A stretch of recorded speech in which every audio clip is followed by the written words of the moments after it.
They want you to think Ahsoka was just another spin-off, another lightsaber-filled nostalgia trip to fill the void between bad movies and whatever's next.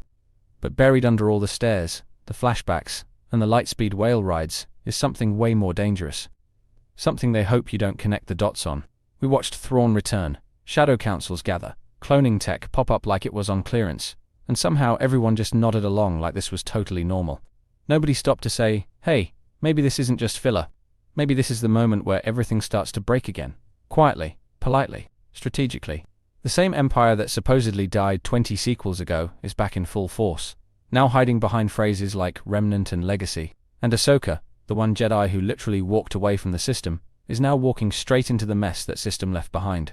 It's like poetic irony if the poetry was written by Palpatine with a concussion. And let's not forget the obvious stuff. Project Necromancer, hidden galaxies, cloning chambers, lit like horror movies. It's all pointing in one direction, and we already know what's waiting at the end of that tunnel. A guy in a jar muttering nonsense while building a fleet that apparently nobody sees coming until it's too late. It's hilarious and terrifying at the same time, because we all begged for more Star Wars lore, and Disney said fine, here's a giant prequel to the sequels you said you hated. And now we're stuck trying to enjoy the ride, while slowly realizing we've seen this crash before. And it didn't end well the last time either. In this video, we're breaking down how Ahsoka might secretly be the quiet architect of the First Order. We'll connect the dots the show hopes you won't notice, dig into the tech, the timelines and the tropes, and ask the big question. If the future is already broken, then what exactly are we building toward now? At first glance, Ahsoka felt like another nostalgic return trip. A fan-favorite Jedi, a few lightsaber duels, some dramatic stares across hyperspace, and of course, Thrawn's blue smirk lurking in the shadows. But somewhere under the Force ghosts and training montages, something darker was moving behind the curtain, something no one really wanted to talk about. Remember the Imperial Remnant meetings? The quiet little boardrooms full of admirals and scientists acting like they weren't prepping galactic domination. It all felt strangely organized, like they weren't scrambling for power, but executing a plan that had been in place since before the sequel trilogy even began. We saw secret labs, unexplained technology, and whispers of cloning with absolutely no follow-up. The kind of setups that don't lead nowhere, but point straight toward a guy with a messed up face in a jar. Yeah, I'm talking about Snoke, or what would eventually become him. And then there's that whole hidden galaxy subplot, a brand new universe full of old dark magic, strange connections, and conveniently off-the-grid villains. It's the perfect hiding spot for someone building a super weapon or resurrecting a Sith Lord. Almost like someone's laying the track for Episode 7, just way more slowly. It makes you wonder if we're all watching a sleight of hand trick. They tell us this is Ahsoka's show, but in reality, it's laying the quiet groundwork for the rise of the First Order. And the craziest part is, no one wants to admit it's happening right in front of them. What's so annoying is how obvious some of this is. You don't need to dig deep or read between the lines, it's right there, sitting on the dashboard with flashing lights. The Shadow Council literally name drops Project Necromancer, and fans just nodded like it was a cool Easter egg and not a red flag the size of a Star Destroyer. We're getting drip-fed the same setup we saw in the sequels. Cloning tech, loyal Imperial officers, sketchy science facilities hiding in the Outer Rim. And yet somehow, everyone's acting like it's just lore dressing. It's not.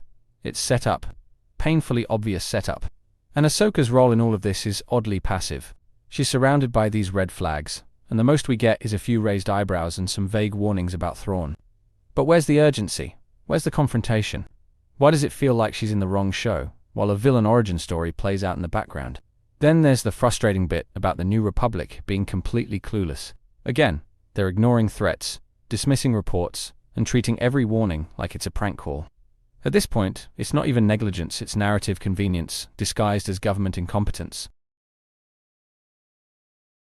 There's a deeper sadness to all this if you stop and think about it. Ahsoka was supposed to be a chance at redemption, for her character, for the franchise, for the Jedi legacy itself. But instead of forging a new path, the show ends up quietly steering us back toward a future we already hated. You watch Ahsoka stand in the ruins of the old galaxy and try to fight for something better. But around her, the cracks are forming again. The same institutions failing the same way. The same villains creeping back in. It's like no one learned anything from the fall of the Republic or the Empire. And it hurts because Ahsoka's journey has always been about choice. About walking away from broken systems. About forging her own code. But in this story, she feels like a passenger. Watching the First Order rise with the rest of us. Quietly, helplessly, inevitably.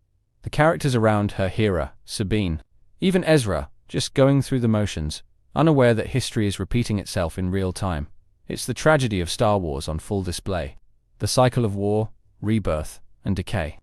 But now it's happening in slow motion, with prettier lights and more dramatic pauses. Instead of breaking the chain, this show reinforces it.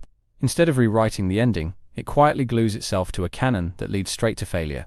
And somewhere in all of this, the promise of something better just slips away. But let's be real for a second. For all the setup, all the dread, all the looming sequel-era foreshadowing, there's something undeniably impressive about the scale of it all. The show doesn't just tease a bigger picture, it opens the door to something massive. The world building is thick.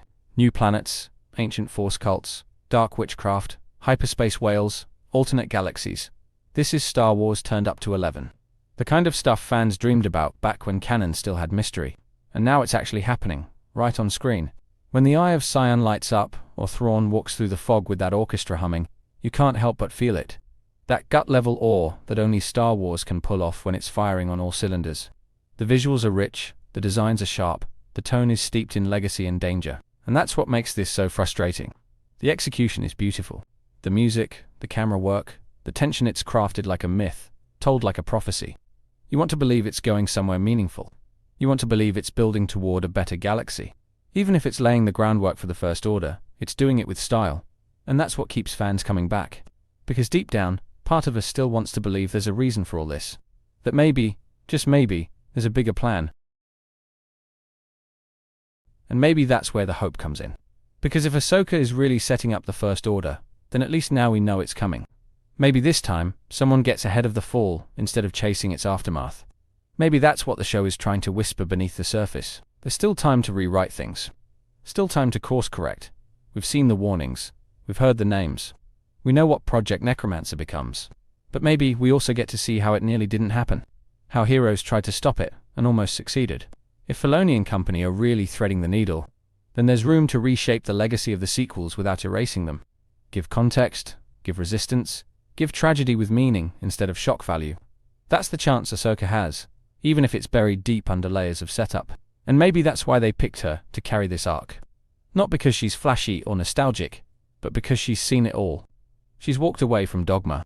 She's fought across wars, watched institutions rot, and still chooses to protect what little light remains. There's hope in that. Hope that maybe Ahsoka isn't a bridge to failure, but the warning signal before the storm. A last effort to fix the future before the same mistakes doom the galaxy again. In the end, though, we have to face the truth. Ahsoka's show isn't just fan service. It's a quiet surrender to the canon that comes after. It's not rewriting the sequels. It's reinforcing them. Brick by brick, line by line, it's telling us how the First Order rose, and how no one stopped it. It's tragic because it didn't have to be this way. Ahsoka could have been a fresh direction, a new perspective, a show that dared to break free from the gravitational pull of Episode 7. But instead, it chose to drift right back into orbit. All the pieces are there now. Secret cloning, shadow councils, exiled warlords, hidden galaxies. They're not hints there, a roadmap. A painfully slow reveal of a future most fans were hoping to avoid. But here we are, watching it unfold, one sacred artifact at a time. And Ahsoka, for all her wisdom and strength, ends up being a silent witness to it all. She trains the next generation, faces the ghosts of the past, and walks straight into a future she probably knows will fall apart anyway. That's not just sad, it's poetic in the worst way. Because maybe the real tragedy isn't that the First Order rose again. Maybe it's that no one ever truly stopped the Empire to begin with. They just delayed it.